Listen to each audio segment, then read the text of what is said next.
네, 안녕하세요. 매일 아침 빠르게 만나는 미국 주식과 테슬라 소식 아트런 TV입니다. 중국에서 뭔가 충격적인 소식들이 들려오고 있습니다. 어떤 소식인지 같이 알아보도록 하겠고요. 테슬라 주가를 억눌러 왔던 정치적 문제. 뭐 정확한 사실인지는 모르겠지만 사실로 뭔가 드러나고 있는 것 같습니다. 이것도 좀 알려드리도록 할게요. 3대 지수 현황부터 간략히 살펴보고 가도록 하겠습니다. 자, 최근에 엔비디아 시가총액이 3조 달러를 돌파하면서 애플을 넘어섰다라는 뉴스까지 나오고 있어요. 뭔가 나홀로 상승 기조를 보여주고 있습니다. 이러면서 나스닥이 17,000선을 넘어섰었어요. 자, 하지만 이에 따른 피로감이 어느 정도 작용하고 있는 것 같습니다. 자, 왜 그러냐면 최근 미국 경기 위축의 신호가 나오고 있어요. ISM PMI 지수라든지 미국의 GDP 성장률이라든지 계속해서 뭔가 침체 신호가 나오고 있죠. 미국 경기가 좋지 않다라고 하면은 지수가 전반적으로 계속해서 올라가기는 힘들 수도 있습니다. 아무튼 엔비디아가 멱살 잡고 캐리하고 있는데 다행스럽게도 글로벌적으로 경기를 살려보고자 하는 움직임이 있어요. 자, 이에 따라서 주가가 어느 정도 고점에서 버티는 모습인 것 같습니다.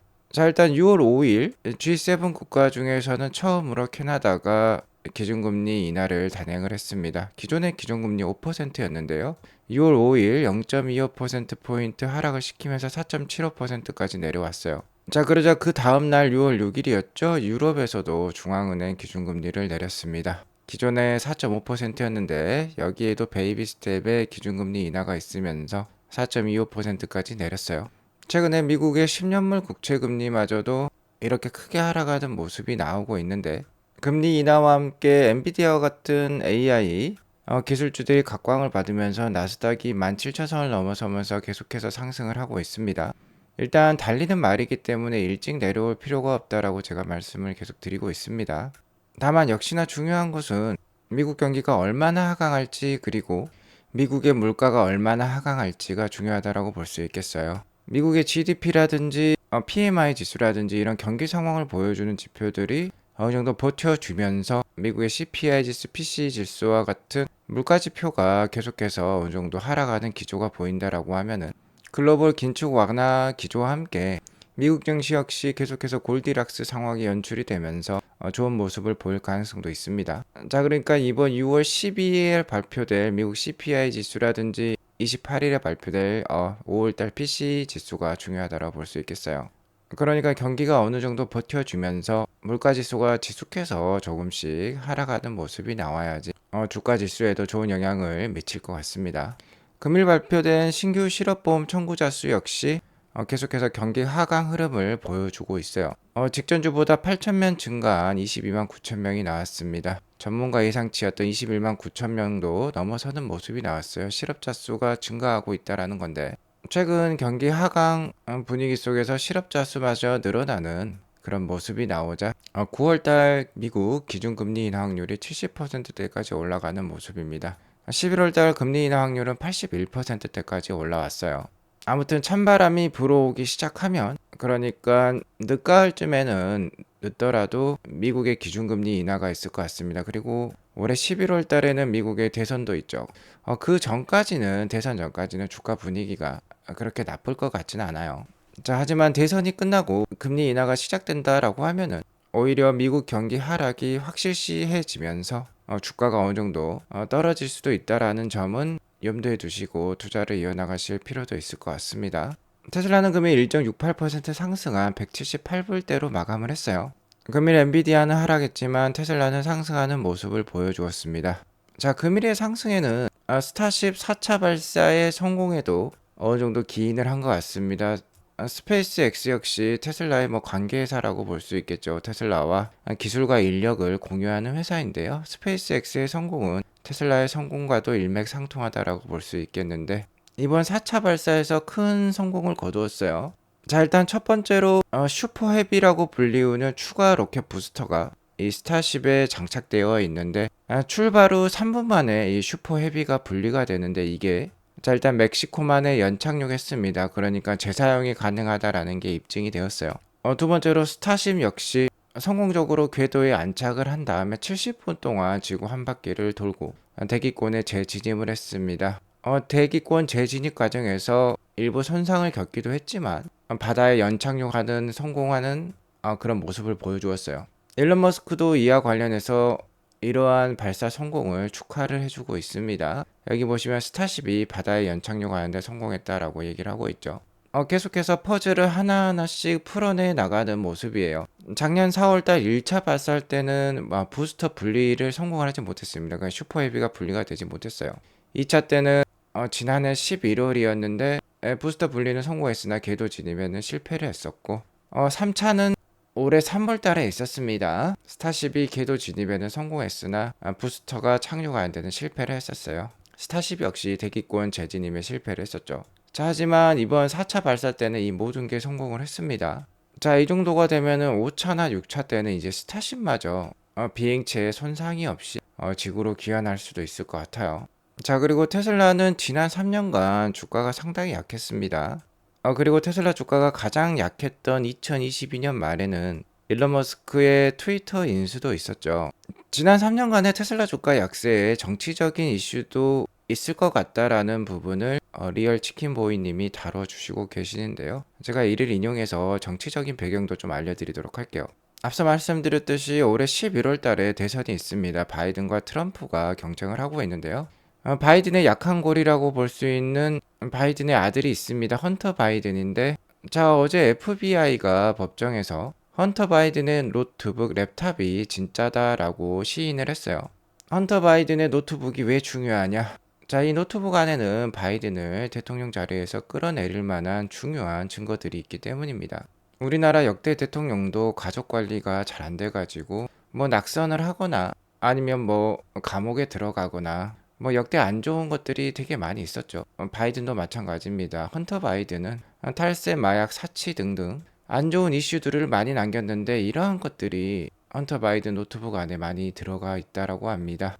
그간 바이든과 민주당 정부는 이를 무마시키기 위해서 언론사는 최대한 어떻게든 매수해가지고 자료를 안 남기려고 만들어 왔어요. 하지만 트위터에는 그러니까 일론 머스크가 인수한 트위터에는 이러한 자료들이 남아 있다라고 합니다. 자, 하지만 일론은 이런 것과 타협을 하지 않죠. 오히려 트위터를 인수를 하면서 데이터를 삭제하지 않고 더 공개해버리고 대중화시켜버렸어요. 자, 이러다 바이든과 민주당 정부가 일론에게 당연히 뿔이 났겠죠.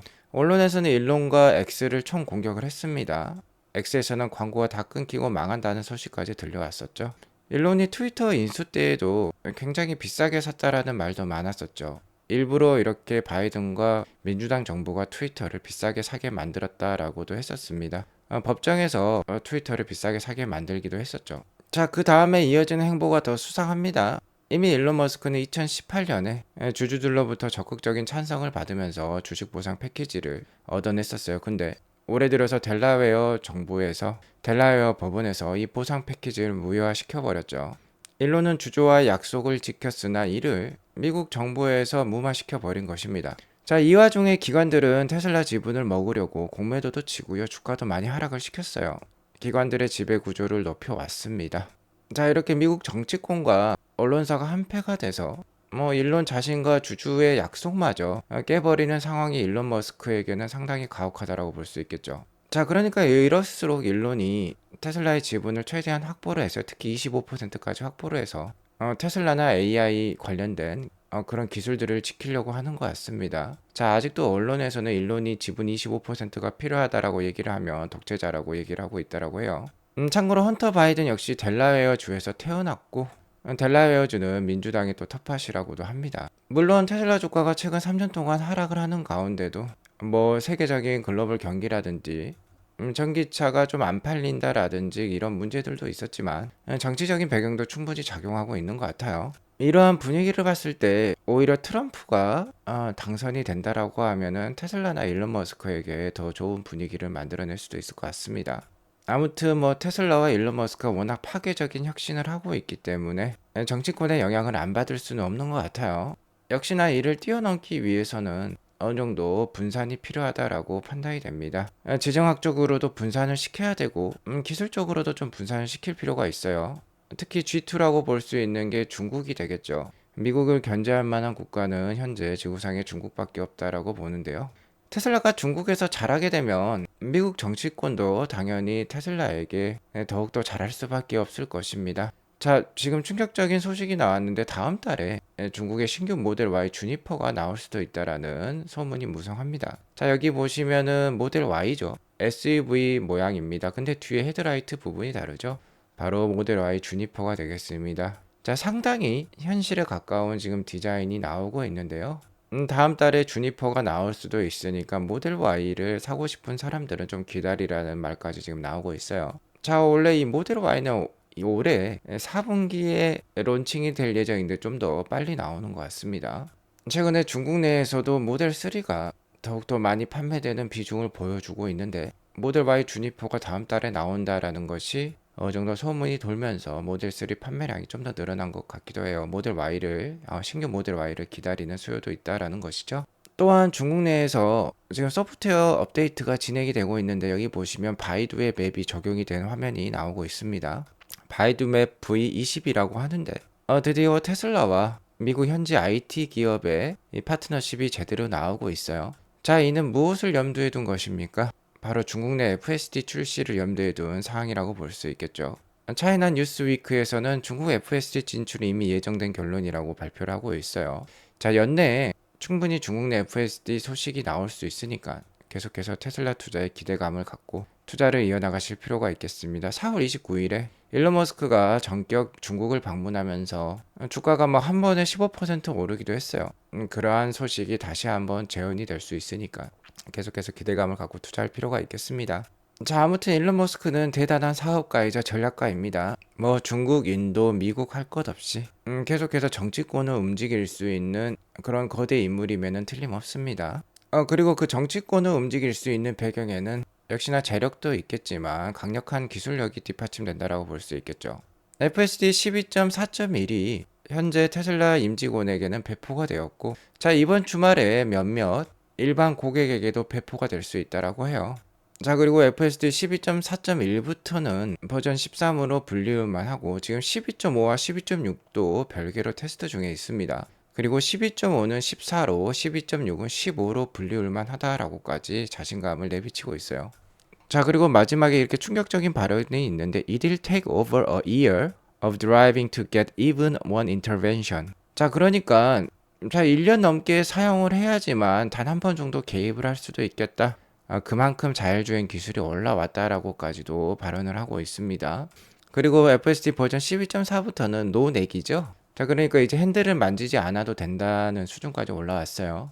자, 아직까지 12.3.6까지는 상당히 주의가 요망이 된다라고 테스터들은 표현을 하고 있습니다. 몇몇 테스터들은 사고를 겪기도 했다라고 하는데요. 모쪼록 12.4.1부터는 정말 일론 머스크의 얘기처럼 1년 넘게 운전해야지 개입을 할 수 있는 수준까지 올라오면 좋겠습니다. 테스트 영상들이 나오면 공유를 하도록 하겠고요. 자, 오늘 엔비디아가 글로벌 시가총액 3위까지 올라왔어요. 어제 2등이었는데 오늘 좀 하락하면서 애플에게 다시 2위 자리를 내주었습니다. 시가총액이 거의 3트릴리언 달러에 지금 달하는 수준이에요. 테슬라가 글로벌 지금 13등 정도를 보여주고 있는데 테슬라보다 한 5배나 몸집이 커진 엔비디아입니다. 엔비디아가 5배 정도 주가가 상승하는 기간은 최근 1년 3개월 밖에 안 돼요. 1년 3개월 동안 주가는 5배나 올랐습니다. 테슬라 역시 이렇게 오를 수 있어요. 자, 일론 머스크는 사우디의 아람코와 애플의 시가총액을 합한 것을 뛰어넘을 것이다 라고 얘기를 하고 있는데 두 회사의 시가총액을 합하면 한 4,008 정도 됩니다. 4,008 트릴리언 달러인데 이렇게 되면 엔비디아보다도 거의 뭐 1.5배 커진다라고 볼 수 있겠죠. 이틀 전에 이 론바론 바론 펀드 회장님이 다시 한번 CNBC에 출연을 하면서 테슬라 주가가 향후 10년 동안 5배까지 상승할 수 있다라고 하고 있어요. 테슬라가 현재보다 5배 상승하면 지금의 엔비디아 수준까지 올라갈 수 있는데요. 엔비디아가 1년 3개월 만에 5배나 올랐듯이 테슬라도 이런 기간이 올 수 있습니다. 중국의 FSD를 출시한 다음에 8월 8일 로보택시까지 출시를 하고 그에 따른 수익이 기하급수적으로 늘어난다라고 하면은 엔비디아 주가와 같은 모습을 또 보일 수도 있겠죠. 향후 10년 안에는 테슬라의 시기가 올 것입니다. 그 시기를 충분히 기다릴 필요가 있을 것 같습니다. 오늘은 이것으로 방송을 마치도록 하겠고요. 오늘 방송이 도움이 되었으면 구독과 좋아요 알람 설정 꼭 눌러주세요. 행복한 하루 되시기 바라겠습니다. 감사합니다.